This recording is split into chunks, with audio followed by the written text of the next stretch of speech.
Hello aspirants, welcome to simply learn UPSC channel. आज हम लोग प्रीलिम्स 2022 का 10 क्वेश्चन सॉल्व करेंगे। तो let us directly start. 91 number question क्या है? कुछ अशोका का मेजर रॉक एडिक्ट साइट बताया, आपको बताओ कौन सा स्टेट में लोकेटेड है वो। धौली उड़ीसा में, बिल्कुल सही बात है। एरागुड़ी आंध्र प्रदेश में। तलसी उत्तराखंड में लोकेटेड है, कर्नाटका रॉन्ग हो गया, तो 4 is wrong, Dhauli is right. Jaugada is also in Orissa, तो ये भी रॉन्ग हो गया। 3 और 4 रॉन्ग है, 1 राइट है। तो अपना इतना पक्का है कि 2 पे रॉन्ग है, तो इन दोनों में से एक आंसर हो सकता है और I will go with the B.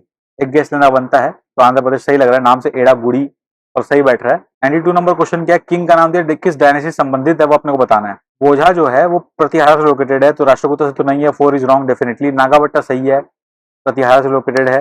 नानुका Chandala सही लग रहा है, तो बी इज द आंसर। देखिए फैक्चुअल सवाल है, हार्ड क्वेश्चन। आइडियली इसको पता है तो पता, वरना स्किप करने का सवाल है, ज्यादा दिमाग लगाने का नहीं। 93 नंबर क्वेश्चन क्या है? Which one of the following statement about Sangam literature in ancient south India is correct. Sangam literature को पता होना चाहिए, बहुत ही ज्यादा भक्ति में यकीन करता था। वहां पे सुपर नेचुरल चीज तो नहीं, पर एक कैरेक्टर था, कन्नगी शायद ऐसा नाम था उनकी बेटी के, मली मेकलाई किताब भी लिखा था उनकी बेटी की स्टोरी के ऊपर था, तो वो कन्नागी शायद नाम था। तो she was a very devoted wife, ठीक है ना। तो उनके स्टोरी के रिगार्डिंग एक बुक लिखा गया था, एपिक लिखा गया था। उसके संदर्भ में काफी वहां के सोसाइटी के बारे में जानकारी दिया गया। उससे आपको पता चलेगा कि वहां पे हीरोइक कल्चर भी था। Sangam poems are devoid of reference material, नहीं मटेरियल कल्चर के काफी रेफरेंस दिया गया है। साउथ एशिया से उनका ट्रेड भी बताया गया है, काफी मटेरियल का ट्रेड होता है, तो मटेरियल कल्चर वहां पे रिलेवेंट था, तो ये बात गलत है। सेकंड क्या है? Social classification of varna was known, yes बिल्कुल छुआछूत वाला प्रॉब्लम था।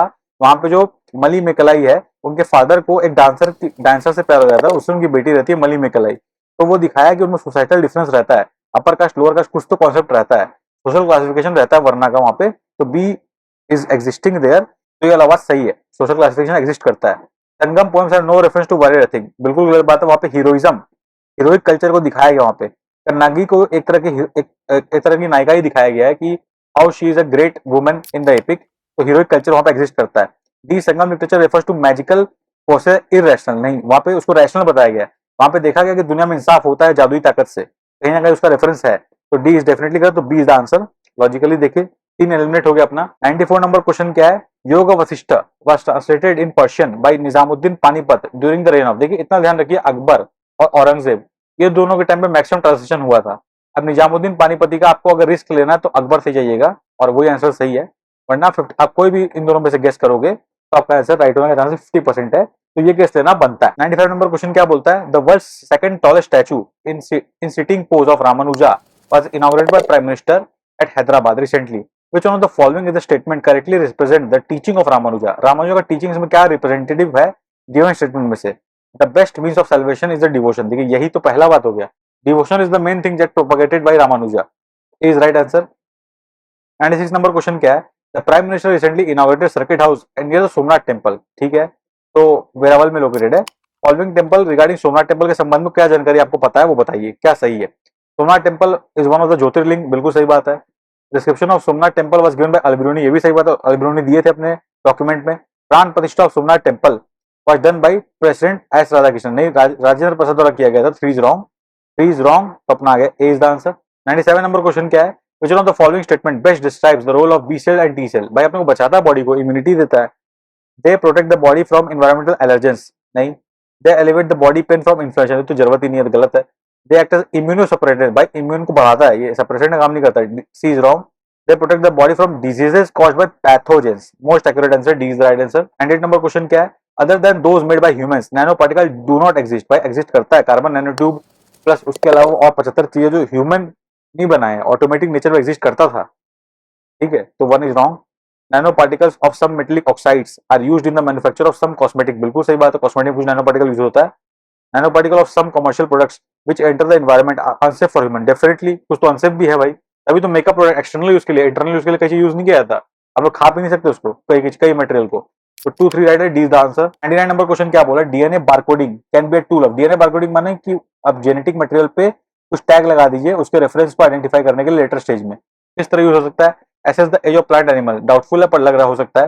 Distinguish among species that look alike, ये तो डेफिनेटली इसका यूज है, हम लोग डीएनए बारकोडिंग से बता सकते हैं ये स्पीशीज अलग है, पर देखने में अलग है तो क्या हो, पर डीएनए प्रॉपर्टी इनका अलग है, जेनेटिक प्रॉपर्टी अलग है, उसमें डेफिनेटली यूज हो सकता है, 2 इज द राइट आंसर।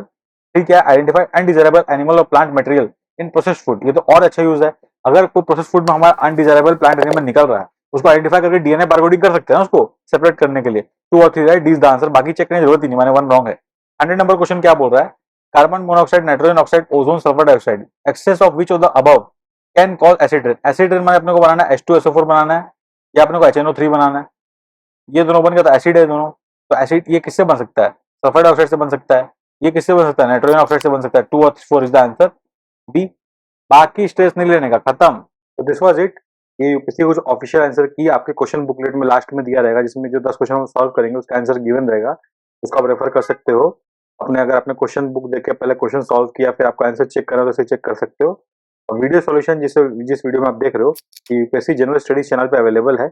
इस चैनल को सब्सक्राइब करके ज्वाइन कर सकते हो आप लोगों को रेफरेंस के लिए जब भी चाहिए ये वीडियो को आप एक्सेस कर सकते हो, इससे आप लोगों को फ्यूचर में भी यूज आएगा। कभी भी कोई क्वेश्चन का सॉल्यूशन ढूंढने में दिक्कत हो रहा है, you can easily watch this video.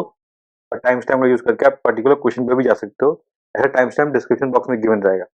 आप अंडरस्टैंड। आई होप आपको इनिशिएटिव अच्छा लगा। If you like the initiative, channel को लाइक कर सब्सक्राइब करें। और टेलीग्राम चैनल का नाम है सिंपली लर्न ऑफिशियल चैनल, इसको ज्वाइन करें। यहाँ पे आपको क्वेश्चन बुकलेट विद आंसर की का एक्सेस मिल जाएगा। तब तक के लिए best wishes for the examination.